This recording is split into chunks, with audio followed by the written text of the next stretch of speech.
Good evening दोस्तों। तो आज के क्लास में हम लोग इलेक्ट्रोस्टैटिक्स के लेक्चर नंबर 2 पर हम लोग चर्चा करने वाले हैं। आज के क्लास में हम लोग यह सीखने वाले हैं कि जो इलेक्ट्रिक चार्ज होता है वो कितने तरह का होता है ना दोस्तों, और साथ ही साथ उसके प्रॉपर्टीज क्या क्या हैं, इलेक्ट्रिक चार्ज के प्रॉपर्टीज क्या क्या हो सकते हैं। इन सारी बातों पर आज के क्लास में हम लोग चर्चा करने वाले हैं, है ना दोस्तों। तो सबसे पहले मैं आपको यह बता दूं कि आखिर इलेक्ट्रिक चार्ज जो होता है वो कितने तरह का होता है। तो आप कल के क्लास में देखे होंगे, आपका जो कल का क्लास हुआ था, तो कल के क्लास में हमने आपको बताया था कि इलेक्ट्रिक चार्ज जो होता है वो इंट्रिंसिक प्रॉपर्टी होता है प्रोटॉन और इलेक्ट्रॉन का, है ना दोस्तों। तो प्रोटॉन और इलेक्ट्रॉन का जो इंट्रिंसिक प्रॉपर्टी होता है इलेक्ट्रिक चार्ज, इससे यह बात साबित हो जाता है कि इलेक्ट्रिक चार्ज बेसिकली दो तरह का होता है। कितने तरह का होता है दोस्तों? दो तरह का होता है ना। एक होता है पॉजिटिव चार्ज और दूसरा होता है नेगेटिव चार्ज। ये पॉजिटिव और नेगेटिव आया कहां से? तो ये कोई और नहीं है, ये प्रोटॉन और इलेक्ट्रॉन ही है। प्रोटॉन को हम लोग कहते हैं पॉजिटिव चार्ज और इलेक्ट्रॉन को हम लोग क्या कहते हैं? Negative charge. अब यहां पर प्रोटॉन और इलेक्ट्रॉन जो है, इसका मतलब ये नहीं हो जाता है कि दोनों में से किसी एक चार्ज का मैग्नीट्यूड अधिक होगा। यहां पर charge of magnitude in both case are equal.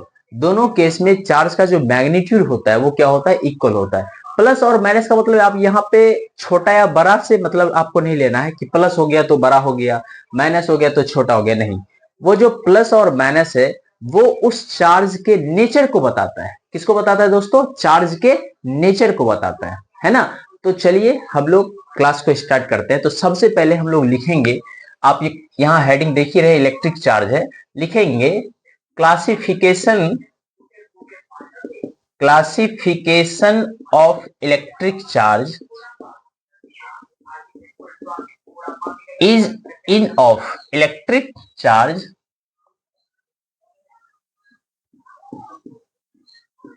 is of two types on the basis of nature, है ना दोस्तों। नेचर के आधार पर जो है इलेक्ट्रिक चार्ज को दो भागों में बांटा गया है। पहले वाले का नाम है दोस्तों पॉजिटिव चार्ज। क्या नाम है दोस्तों? Positive charge. Positive charge means आपको याद रखना है ये क्या है? ये प्रोटॉन है। ये बेसिकली क्या है दोस्तों? प्रोटॉन है, आपको ये याद रखना है। और दूसरा जो होता है वो क्या होता है? Negative charge. क्या होता है दोस्तों? नेगेटिव चार्ज, जिसको हम लोग बेसिकली क्या बोलते हैं? इलेक्ट्रॉन बोलते हैं।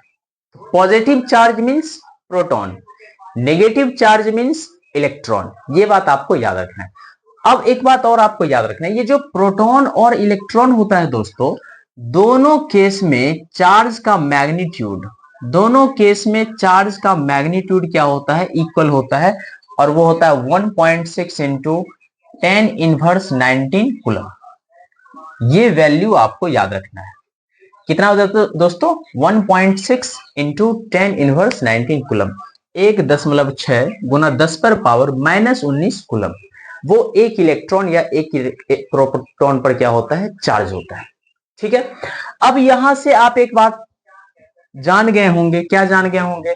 कि प्लस का मतलब होता है प्रोटॉन, माइनस का मतलब होता है इलेक्ट्रॉन। यहां पर प्लस और माइनस का मतलब बड़ा या छोटा नहीं होता है, वो उस चार्ज के नेचर को बताता है। अगर कहीं पर लिखा हुआ मिल जाए आपको, क्या मिल जाए? +2e, इसका मतलब क्या हो गया? कि चार्ज जो है वो कौन सा चार्ज है? पॉजिटिव चार्ज है। कौन सा चार्ज है? पॉजिटिव चार्ज है। कहीं पे दिख जाए -3, इसका मतलब क्या हो गया? कि चार्ज जो है वो नेगेटिव चार्ज है। क्या है दोस्तों? नेगेटिव चार्ज है। अच्छा, यहीं पे हम लोग एक बात और समझ लेते हैं। अगर कोई आपसे पूछे कि बताइए ये दो चार्ज आपको दिया हुआ है, जैसे मान लीजिए ये दो चार्ज, यहां पर लिखा हुआ रहेगा +4 कूलम और यहां पर लिखा हुआ है -5 कूलम। आपसे पूछेगा इन दोनों चार्ज में बड़ा चार्ज कौन सा है? एक है आपका +4 कूलम, दूसरा चार्ज है -5 कूलम। बोलेगा इन दोनों चार्जों में बड़ा चार्ज कौन सा है? तो आप हमेशा आंसर टिक आउट करोगे, क्या? -5 कूलम। -5 कूलम का जो मैग्नीट्यूड है दोस्तों वो क्या है? बड़ा है। प्लस और माइनस है तो यहाँ ये मतलब नहीं है कि छोटा या बड़ा है। प्लस और माइनस क्या है? उस चार्ज के नेचर को बताता है ना। तो इस दोनों चार्ज में बड़ा चार्ज कौन हो गया, 5 कूलम का, ठीक है। और छोटा अगर पूछता तो क्या हो जाता, 4 कूलम का, ठीक है। प्लस और माइनस मीन्स क्या हो गया, नेचर ऑफ द चार्ज, उस चार्ज का नेचर है, ठीक है। चलिए नेक्स्ट हम लोगों को यहाँ पर ये सीखना है दोस्तों, हम लोग ये बात सीख, अच्छा ये जो प्रोटॉन और इलेक्ट्रॉन आता कहां से है, ये बात तो आप पढ़े होंगे, केमिस्ट्री तो आप पढ़े होंगे, केमिस्ट्री में आपको बताया गया होगा जो हमारा सब्सटेंस होता है दोस्तों, जो हमारा पार्टिकल्स होता है, एक होता है पार्टिकल्स, एक होता है सब एटॉमिक पार्टिकल्स। आपको याद रखना है, जो एटम होता है दोस्तों, वो एटम मिलकर बना होता है, किससे, प्रोटॉन, इलेक्ट्रॉन और न्यूट्रॉन से। एटम के न्यूक्लियस में न्यूट्रॉन और प्रोटॉन होता है ना, और उस न्यूक्लियस के चारों तरफ रिवॉल्व करता रहता है कौन, इलेक्ट्रॉन। तो वहां जो न्यूट्रॉन आपको दिख रहा है, वो न्यूट्रॉन जो होता है वो न्यूट्रल होता है, जिस पर कोई चार्ज नहीं होता है ना। नहीं होने का मतलब एक बात और होता है फिजिक्स में, आपको ये बात याद रखना है, न्यूट्रल जो होता है, न्यूट्रॉन होने का मतलब चार्ज नहीं है, इसका मतलब ये भी हो जाता है कि same number of proton and same number of electron. वहां पर प्रोटॉन और इलेक्ट्रॉन की संख्या जो होती है, magnitude of proton and electron will be same, तब उसको हम लोग क्या बोलते हैं, न्यूट्रॉन, तब उसको न्यूट्रल कहा जाता है। तो न्यूट्रल का मतलब आपको ये बात भी याद रखना है, जैसे अर्थ है, हम लोग पढ़ेंगे इन सब चीजों को। जो अर्थ है दोस्तों, इस अर्थ के पोटेंशियल को क्या माना जाता है, अर्थ के पोटेंशियल को माना जाता है जीरो। जीरो का मतलब क्या हो गया कि यहां पर सेम नंबर ऑफ प्रोटॉन और सेम नंबर ऑफ इलेक्ट्रॉन है कि नहीं, तब ना जीरो है। आप वैसे भी पढ़ेंगे, अभी भी अब मैं आपको बताऊंगा, एक जब प्रॉपर्टीज जब लोग पढ़ेंगे तो हम लोग प्रॉपर्टीज में आपको मैं बताऊंगा कि जो आइसोलेटेड बॉडी होता है दोस्तों, आइसोलेटेड पार्ट होता है या आइसोलेटेड ऑब्जेक्ट होता है, उस आइसोलेटेड ऑब्जेक्ट में है ना चार्जिंग बाय इंडक्शन प्रोसेस आता है, उस प्रोसेस से हम किसी भी दूसरे ऑब्जेक्ट में क्या कर सकते हैं, चार्ज को क्रिएट करवा सकते हैं। तो वो सब कैसे होता है नेक्स्ट टॉपिक में भी हम लोग सीखने वाले हैं। तो आप इतना याद रखिए कि जो प्रोटॉन और इलेक्ट्रॉन होता है दोस्तों, वो कहीं और से नहीं आया है, वो वास्तव में किसी एटम का क्या है, पार्ट है ना, कोई एटम का बच्चा है, बच्चा ही आप मान लीजिए, प्रोटॉन और इलेक्ट्रॉन, ठीक है। और उसी प्रोटॉन को हम लोग कहते हैं पॉजिटिव चार्ज और इलेक्ट्रॉन को कहते हैं नेगेटिव चार्ज। दोनों पर चार्ज का जो मैग्नीट्यूड होता है वो कितना होता है, 1.6 इंटू 10 इनवर्स 19 कूलम, चार्ज का मैग्नीट्यूड इतना होता है, ठीक है। अच्छा एक बात और, ये जो कूलम है दोस्तों, ये कूलम क्या है, ये ऐसा यूनिट ऑफ चार्ज है, लेकिन कई जगह आपको माइक्रो कूलम मिल जाएगा, कई जगह आपको जो है मिनी कूलम मिल जाएगा, मिली कूलम, कई जगह आपको इलेक्ट्रोस्टैटिक यूनिट भी इसका मिलेगा, तो मैं उसको भी आपके सामने लिख देता हूं, ठीक है। फिर हम लोग पढ़ेंगे प्रॉपर्टीज ऑफ चार्ज। चलिए देखिए दोस्तों, तो चार्ज जो होता है ना, चार्ज को कई जगह माइक्रो कूलम से भी लिखा जाता है, माइक्रो कूलम,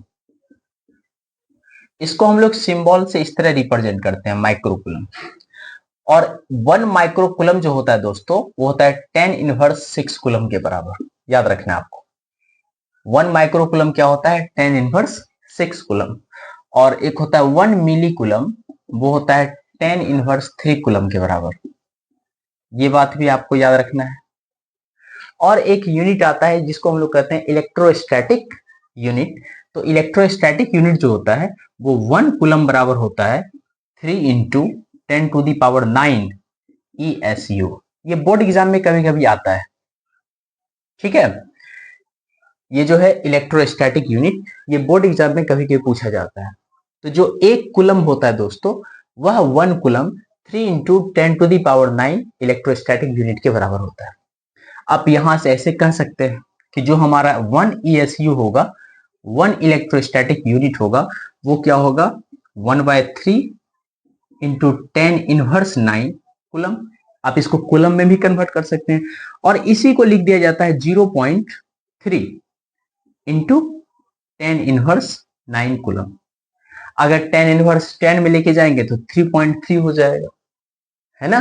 तो ये जो होता है दोस्तों, आपको घबराना नहीं, एग्जाम में कभी कभी हमारा जो न्यूमेरिकल्स वगैरह होता है, उसमें जो चार्ज होता है, चार्ज के यूनिट को या तो माइक्रोकूलम में दे रखा होता है, या मिली कूलम में दे रखा होता है, या इलेक्ट्रोस्टैटिक यूनिट में दिया हुआ रहता है। तो हम सबको क्या करेंगे, कन्वर्ट कर लेंगे, किस में, कूलम में कन्वर्ट कर लेंगे, ठीक है। तब जाकर के हम लोग से क्या हो जाएगा, न्यूमेरिकल अच्छे से बन पाएगा। चलिए अब हम लोग पढ़ते हैं प्रॉपर्टीज ऑफ चार्ज। तो चलिए दोस्तों, आपका हेडिंग आ गया प्रॉपर्टीज ऑफ इलेक्ट्रिक चार्ज। जो इलेक्ट्रिक चार्ज होता है दोस्तों, उसका प्रॉपर्टीज क्या होता है, उसको कैसे हम लोग समझने का प्रयास करेंगे। तो हम लोग यहाँ पर देखिए कि इलेक्ट्रिक चार्ज बेसिकली कितने तरह का होता है, दो तरह का। एक का नाम है पॉजिटिव और दूसरे का नाम है नेगेटिव, है ना। तो जो पॉजिटिव चार्ज होता है दोस्तों, उसको हम लोग प्रोटॉन बोलते हैं। जो हमारा नेगेटिव चार्ज होता है दोस्तों, उसको हम लोग इलेक्ट्रॉन कहते हैं, ठीक है। आपको याद होगा, आप मैग्नेट को देखे होंगे, चुंबक को देखे होंगे। चुंबक का जो सेम पोल होता है ना दोस्तों, सेम पोल समझते हैं ना, एक जैसा पोल, दोनों जब सेम होता है तो दोनों को कितनों चिपकाने का प्रयास करते हैं तो चिपकता ही नहीं है। वहां पर हम लोग एक फोर्स एक्सपीरियंस करते हैं, है ना।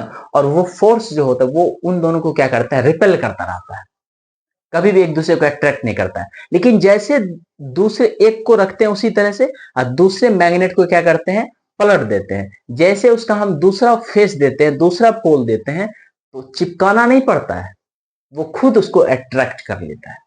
तो ठीक वही वाला फंडा यहां पर होता है चार्ज में। जो चार्ज होता है दोस्तों, एक तो पॉजिटिव है, दूसरा नेगेटिव है। जब दो पॉजिटिव चार्ज को हम लोग एक दूसरे के कांटेक्ट में रखते हैं, ध्यान से सुनना है आपको, जब दो पॉजिटिव चार्ज को हम लोग एक दूसरे के कांटेक्ट में रखते हैं, तो वे दोनों चार्ज क्या करता है, एक दूसरे पर फोर्स एक्सपीरियंस करता है। और वो जो फोर्स होता है उसको कहा जाता है force of repulsion. It means repulsive force, एक दूसरे को रिपेल करता है।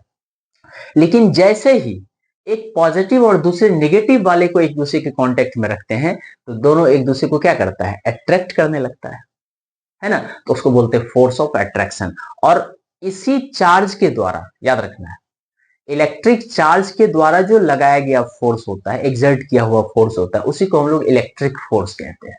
क्या कहते हैं, इलेक्ट्रिक फोर्स। अगर कोई पूछेगा इलेक्ट्रिक फोर्स क्या होता है, तो हम कह सकते हैं, क्या कह सकते हैं, it is the force exerted between two electric charge, है ना। लाइक चार्ज और अनलाइक चार्ज, या तो वो लाइक चार्ज हो सकता है या अनलाइक चार्ज हो सकता है। लाइक चार्ज रहेगा तो रिपेल करेगा, अनलाइक चार्ज होगा तो अट्रैक्ट करेगा। तो सबसे पहला पॉइंट में हम लोग लिखेंगे दोस्तों, फर्स्ट पॉइंट में, like charge repel each other, repel each other. This force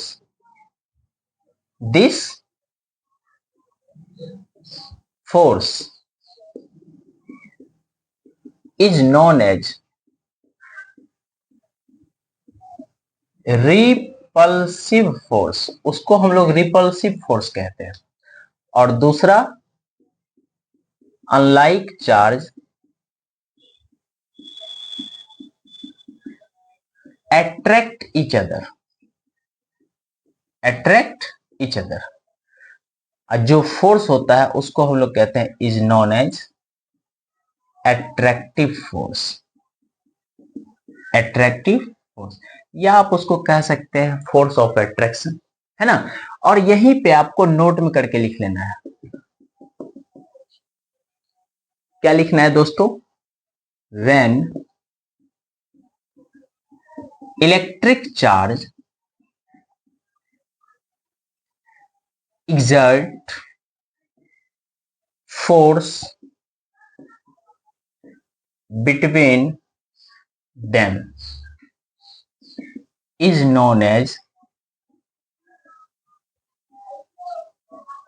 electric force, which is attraction, या और करके आप लिख सकते हैं रिपल्सन। इसका मतलब क्या हुआ दोस्तों, तो इसका मतलब ये हुआ कि जो इलेक्ट्रिक चार्ज होता है, एक जैसा चार्ज जो होता है वो रिपेल करता है, कभी भी अट्रैक्ट नहीं करता है। लेकिन अनलाइक चार्ज जो होता है वो एक दूसरे को क्या करता है, अट्रैक्ट करता है। तो इसी तरह के रिपल्सन और अट्रैक्शन फोर्स को किसके द्वारा, इलेक्ट्रिक चार्ज के द्वारा जो किया जाता है, उसी को हम लोग क्या कहते हैं, उसी को हम लोग कहते हैं इलेक्ट्रिक फोर्स। क्या कहते हैं दोस्तों, इलेक्ट्रिक फोर्स कहते हैं, ठीक है। ये हो गया पहला प्रॉपर्टीज, इलेक्ट्रिक चार्ज का। दूसरा प्रॉपर्टीज आपको याद रखना है, आप जानते हैं कि जो इलेक्ट्रिक चार्ज होता है वो स्केलर क्वांटिटी होता है। कल ही मैंने आपको बताया electric charge is a scalar quantity. जब इलेक्ट्रिक चार्ज स्केलर क्वांटिटी होता है, इसका मतलब ये हो जाता है कि जो इलेक्ट्रिक चार्ज है वो अवे करता है, वो फॉलो करता है किसको? अलजेब्रिकल रूल्स को। अलजेब्रिकल रूल्स को क्या करता है? फॉलो करता है। स्केलर है इसलिए अलजेब्रिकल रूल्स को वो क्या करेगा? फॉलो करेगा। ढेर सारा चार्ज दे देगा तो सबको हम क्या करेंगे? अलजेब्रिकली ऐड कर लेंगे। अब कोई पॉइंट है ना, एक पॉइंट चार्ज दिया हुआ या एक बॉडी है, उस बॉडी पर ढेर सारा चार्ज आपको दिख रहा है, तो अगर कहेगा बताइए नेट चार्ज कितना होगा, तो सारे चार्ज को हम लोग अलजेब्रिकली क्या करेंगे? ऐड कर देंगे। तो वहां उस बॉडी का क्या निकल जाएगा? नेट चार्ज आ जाएगा। दूसरा पॉइंट आपको याद रखना है कि जो इलेक्ट्रिक चार्ज होता है वो फॉलो करता है अलजेब्रिकल रूल ऑफ एडिशन को, ठीक है, या फिर अदर ऑपरेशन को। नेक्स्ट पॉइंट देख लिखेंगे, इट ओबे अलजेब्रिकल रूल ऑफ एडिशन और अदर ऑपरेशन, ठीक है, ये हो गया। नेक्स्ट पॉइंट में हम लोग लिखेंगे कि जो इलेक्ट्रिक चार्ज होता है ना दोस्तों, वो कंजर्व होता है। इलेक्ट्रिक चार्ज क्या होता है? कंजर्व होता है। आपको एक बात याद रखना है, किसी भी बॉडी पर अगर चार्ज होगा तो उस बॉडी का उसका अपना मास होगा। याद रखना आपको, ये बहुत इंपॉर्टेंट पॉइंट। अगर किसी बॉडी का चार्ज है तो उस बॉडी पर उसका मास भी है, लेकिन कोई जरूरी नहीं है कि जहां मास होता है वहां चार्ज होगा, ऐसा कोई जरूरी नहीं है, लेकिन जहां चार्ज है वहां पे मास होगा, ठीक है, ये बात भी आपको याद रखना है। तो नेक्स्ट पॉइंट में हम लोग लिखेंगे electric charge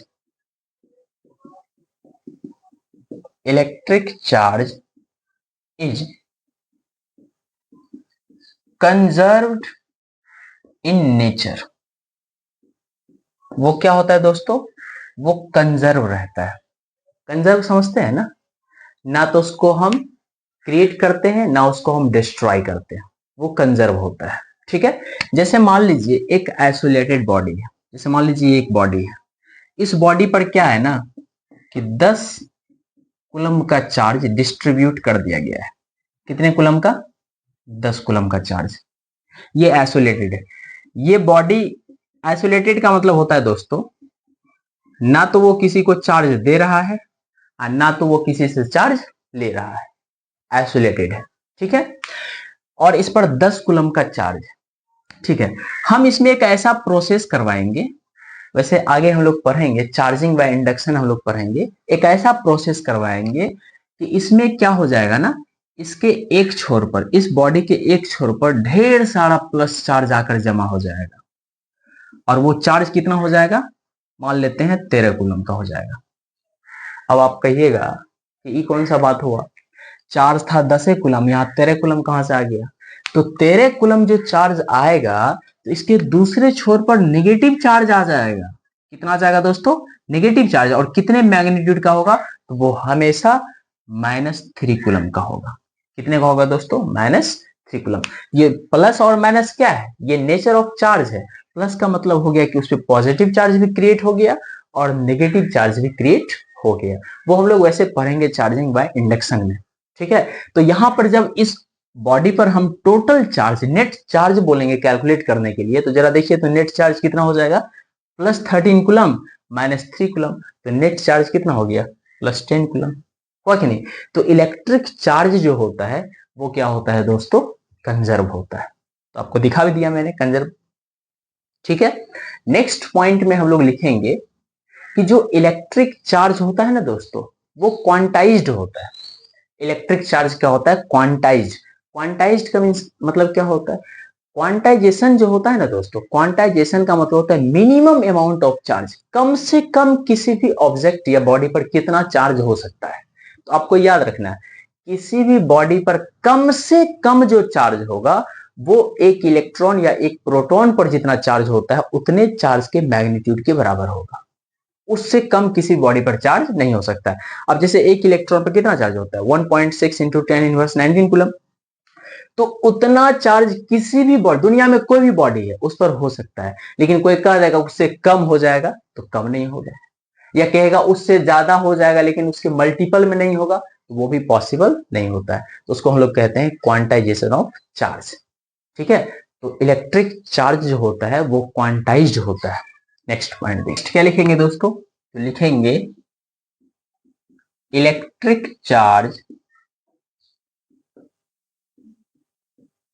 is quantized in nature. यहां से आपको याद रखना है Q बराबर होता है दोस्तों N इंटू E। ये Q क्या है? तो Q है इलेक्ट्रिक चार्ज, N क्या है? तो ये है नंबर ऑफ इलेक्ट्रॉन, और E क्या है? चार्ज ऑन एन इलेक्ट्रॉन, एक इलेक्ट्रॉन पर कितना चार्ज होता है। तो आपको याद रखना है चार्ज ऑन एन इलेक्ट्रॉन। तो एक इलेक्ट्रॉन पर जो चार्ज होता है दोस्तों वो कितना होता है? तो 1.6 इंटू 10 इनवर्स 19 कूलम, यही चार्ज होता है ना। तो किसी भी बॉडी पर कम से कम चार्ज अगर होगा तो कितना होगा? इतना होगा। और ज्यादा चार्ज जो होगा तो वो डिपेंड करेगा एन पर। तो एन का वैल्यू या तो 1 हो सकता है, 2 हो सकता है, 3 हो सकता है, 4 हो सकता है, इस तरह से चलता रहेगा, 5 6 7 8 9। लेकिन कभी भी एन का वैल्यू अगर कोई कह देगा कि नहीं हम एन का वैल्यू 1.5 रखेंगे, तो 1.5 कभी हो नहीं सकता है। कोई कहेगा हम एन का वैल्यू 2.7 रखेंगे, तो 2.7 कभी हो नहीं सकता है। डेसिमल में कभी नहीं हो सकता है, वो कभी भी होगा तो नेचुरल नंबर के फॉर्म में आएगा, चाहे 1 आए, 2 आए, 3 आए। तो इसका जो मल्टीपल होगा दोस्तों या तो 1 2 3 4 5 6, ये हो गया क्वांटाइजेशन ऑफ चार्ज। ठीक है, तो ये हो गया आपका क्या? Properties of electric charge. ये इलेक्ट्रिक चार्ज का प्रॉपर्टीज होता है ना दोस्तों। और नेक्स्ट फॉर्मूला जो कल के क्लास में हम लोग फॉर्मूला सीखे थे, Q बराबर होता है I इंटू टी। मैं आपको यहां पर भी दिखा देता हूं। जो Q होता है दोस्तों वो I इंटू टी के बराबर भी होता है, आपको मैंने कल बताया था। और आज आपने एक फॉर्मूला देखा, Q बराबर होता है N इंटू ई, ऐसा भी आपने देखा। ये Q और ये Q दोनों एक है कि अलग अलग है? एक ही है ना। आप ऐसा ही कहोगे। तो Q का यहाँ जो फॉर्मूला लिखे क्या लिखे? N इंटू ई बराबर क्या हो जाएगा? I into T. ठीक है, तो यहां से अगर आप N का वैल्यू निकालना चाहो कि उस पर कितना प्रोटॉन है या इलेक्ट्रॉन है, तो आप उसको I इंटू टी अपॉन क्या कर देते हैं? E कर देते हैं। तो वहां से क्या निकल जाता है दोस्तों? N का वैल्यू फाइंड आउट हो जाता है। ठीक है, तो N मीन्स क्या हो गया? Number of electron. Number of electron, किसी बॉडी में इलेक्ट्रॉन कितना मूव हुआ। आपको एक बात याद रखना है, कभी भी किसी बॉडी में हम प्रोटॉन को रिमूव या ऐड नहीं करवाते हैं। हम क्या करते हैं, किसी भी बॉडी से जब हम इलेक्ट्रॉन को रिमूव करवा देते हैं तो ऑटोमेटिकली उसमें प्रोटॉन आ जाता है। अगर हम इलेक्ट्रॉन को उसमें दे देते हैं तो फिर वो नेगेटिवली चार्ज हो जाता है। इलेक्ट्रॉन मीन्स होता है नेगेटिव चार्ज। नेगेटिव चार्ज को अगर हम रिमूव करा दिए, हटा दिए वहां से, तो बेसिक बात है पॉजिटिव चार्ज आ जाएगा। और जब किसी ऑब्जेक्ट में हम इलेक्ट्रॉन दे रहे हैं, है ना, किसी बॉडी से इलेक्ट्रॉन लेके किसी में देंगे ही ना, तो जिसमें इलेक्ट्रॉन देंगे तो उसमें नेगेटिव चार्ज हो जाएगा, सीधी सी बात है। ठीक है, तो एक छोटा सा न्यूमेरिकल आता है इस पर, मैं आपको वो करके दिखा देता हूँ। ये न्यूमेरिकल जो है ना दोस्तों, ये एम क्रीम बुक में भी दिया हुआ है। तो उस न्यूमेरिकल्स को हम इस फॉर्मूले पे आता है, उस पर मैं आपको करके दिखा देता हूँ। ठीक है, और तब जाकर के हम लोग पढ़ेंगे चार्जिंग ऑफ बॉडी। ठीक है ना दोस्तों। तो क्वेश्चन कैसा होता है देखिए, मैं क्वेश्चन आपको लिखकर दिखाता हूँ। क्वेश्चन कहता है how many electrons are remove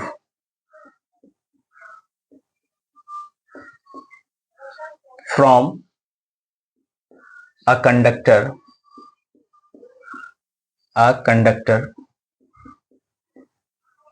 have 1 coulomb of charge plus 1 coulomb of charge। इसके कहने का ये मतलब हो गया कि एक कंडक्टर दिया हुआ है, मान लीजिए एक स्फेरिकल कंडक्टर इस तरह का दिया हुआ है, और ये कंडक्टर न्यूट्रल है। क्या है दोस्तों? न्यूट्रल। और न्यूट्रल का मतलब मैं आपको बता ही दिया हूं, न्यूट्रल मीन्स उसमें कोई चार्ज नहीं है। कोई चार्ज नहीं है का मतलब क्या होता है, जितना उसमें प्लस होगा उतना उसमें माइनस होगा। कहता है कि इस कंडक्टर से हम कितना इलेक्ट्रॉन को भगा दें कि इस पर जो है 1 कूलम का चार्ज आ जाएगा। और अभी हम लोग सीखे भी, लेक्चर में भी सुने, क्या सुने कि किसी भी बॉडी से जब हम इलेक्ट्रॉन को रिमूव करते हैं तो उसमें प्रोटॉन आता है, तो obvious सी बात है प्लस का मतलब प्रोटॉन, तो 1 कूलम का चार्ज हो जाएगा। कितना इलेक्ट्रॉन हमने इससे क्या किया, रिमूव किया। तो जरा देखिए तो चार्ज कितना आ रहा है, 1 कूलम का। मतलब ये जो चार्ज है इसी को तो क्यू कहते हैं, ये हो गया 1 कूलम का। और हमको पता है एक इलेक्ट्रॉन पर चार्ज कितना होता है दोस्तों, वो होता है 1.6 इंटू 10 इनवर्स 19 कूलम। और हमको कह रहा है कि बताइए तो कितना इलेक्ट्रॉन हमने रिमूव करवाया, वो होता है n। नंबर ऑफ इलेक्ट्रॉन पूछेगा, वो n से उसको हम लोग रिप्रेजेंट करते हैं। तो अभी हम लोग सीखे फ्रॉम क्वांटाइजेशन ऑफ चार्ज से क्या सीखे, Q बराबर होता है दोस्तों n इंटू ई।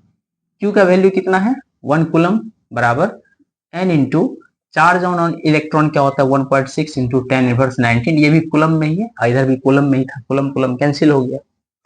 इधर सबके सब मल्टीप्लाई के फॉर्म में, इधर आएगा तो क्या हो जाएगा, डिवाइड के फॉर्म में, इसलिए n का वैल्यू हो जाएगा 1/1.6 इंटू 10 इनवर्स 90। इसको जैसे हम ऊपर भेजेंगे तो हो जाएगा 1/1.6 इंटू 10 टू दी पावर 90। ऐसा होगा ना दोस्तों।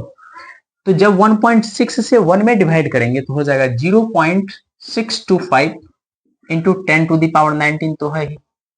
इसको जैसे हम लोग स्टैंडर्ड फॉर्म में लिखेंगे, डेसिमल को यहां से हटा के 6 के पास लेके आएंगे तो हो जाएगा 6.25 इंटू 10 टू दी पावर 19, जो था उसमें से एक रिड्यूस हो जाएगा तो हो जाएगा 18। यही हो गया इलेक्ट्रॉन। मतलब इसका मतलब हुआ कि अगर किसी भी कंडक्टर से हम इतने इलेक्ट्रॉन को 6.25 into 10 to the power 18 electron को क्या करेंगे, रिमूव करेंगे, तो उस ऑब्जेक्ट पर 1 कूलम का चार्ज आ जाएगा। इसका मतलब अगर कोई कहेगा 5 कूलम का चार्ज कब आएगा, इसका मतलब ये हो गया कि जब इतना इलेक्ट्रॉन रिमूव किए तो 1 कूलम चार्ज हुआ, तो 5 कूलम चार्ज होने के लिए इसको 5 से गुना कर दीजिए तो हो जाएगा 31.25 into 10 to the power 18 electron, है ना दोस्तों।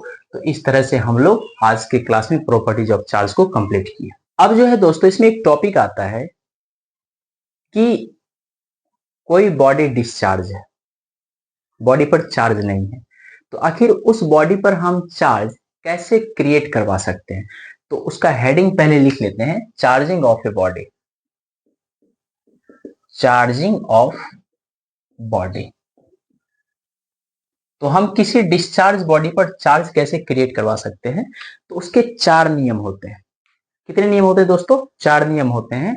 तो सबसे पहला जो नियम होता है उसको कहा गया है चार्जिंग बाय फ्रिक्शन। दूसरा आपको याद रखना है चार्जिंग बाय कंडक्शन। तीसरा अभी हम चर्चा भी कर रहे थे इसका, जिसका नाम है दोस्तों चार्जिंग बाय इंडक्शन। और ये इंपॉर्टेंट है, ये कभी कभी पूछ दिया जाता है बोर्ड एग्जाम में, चार्जिंग बाय इंडक्शन। और एक चौथा होता है दोस्तों चार्जिंग बाय पोलराइजेशन। ये 4 तरीका होता है किसी भी डिस्चार्ज बॉडी को चार्ज करने का। मतलब जिस बॉडी पर चार्ज नहीं है उस बॉडी पर चार्ज हम लोग क्रिएट करवा सकते हैं। कितने तरह से, 4 तरह से। तो पहले का नाम क्या है, चार्जिंग बाय फ्रिक्शन। दूसरा चार्जिंग बाय कंडक्शन। तीसरा चार्जिंग बाय इंडक्शन। और चौथा चार्जिंग बाय पोलराइजेशन। ठीक है, तो इस टॉपिक पर हम लोग नेक्स्ट क्लास में, क्योंकि बहुत लंबा हो जाएगा क्लास, तो नेक्स्ट क्लास में हम लोग चर्चा करेंगे चारों पर अलग अलग तरह से। सबसे पहले चार्जिंग बाय फ्रिक्शन, फिर कंडक्शन, फिर इंडक्शन और फिर पोलराइजेशन। चारों पर हम लोग नेक्स्ट क्लास में चर्चा करने वाले हैं। ठीक है दोस्तों, जब इतना हो जाएगा तब इलेक्ट्रिक चार्ज का कहानी कंप्लीट होगा। ठीक है, तब हम लोग इलेक्ट्रिक फोर्स से रिलेटेड कूलम्स लॉ को हम लोग पढ़ेंगे, है ना। तब उसके बाद कई तरह के न्यूमेरिकल्स को भी सॉल्व करेंगे। मैं दिखाऊंगा कि जेईई मेंस के एग्जाम में किस तरह के न्यूमेरिकल्स, नीट के एग्जाम में कैसे न्यूमेरिकल्स पूछे जाते हैं, कुलम के नियम से, कुलम्स लॉ से भी आता है एग्जाम में न्यूमेरिकल्स। तो कैसे पूछे जाते हैं, उन सारे क्वेश्चन को मैं आपके सामने लाने का प्रयास करूंगा। तो आप हमारे चैनल के साथ फिजिक्स को लेकर के जुड़े रहिए। साथ ही साथ इसी चैनल के माध्यम से वैसे कैंडिडेट्स को भी, वैसे एस्पिरेंट्स का भी तैयारी करवाया जाता है जो किसी जनरल कॉम्पिटिटिव एग्जाम की तैयारी कर रहे हैं, है ना। तो वैसे अनसेटिस्फाइड स्टूडेंट को आप शेयर कर सकते हैं, बता सकते हैं कि इस चैनल के माध्यम से वो तैयारी कर सकता है। ठीक है, बाद बाकी तो आप फिजिक्स का आनंद लेते रहे। चलिए, आज का क्लास इतना ही। तब तक के लिए आप सबों को थैंक्स। मिलते हैं फिर अगले क्लास में।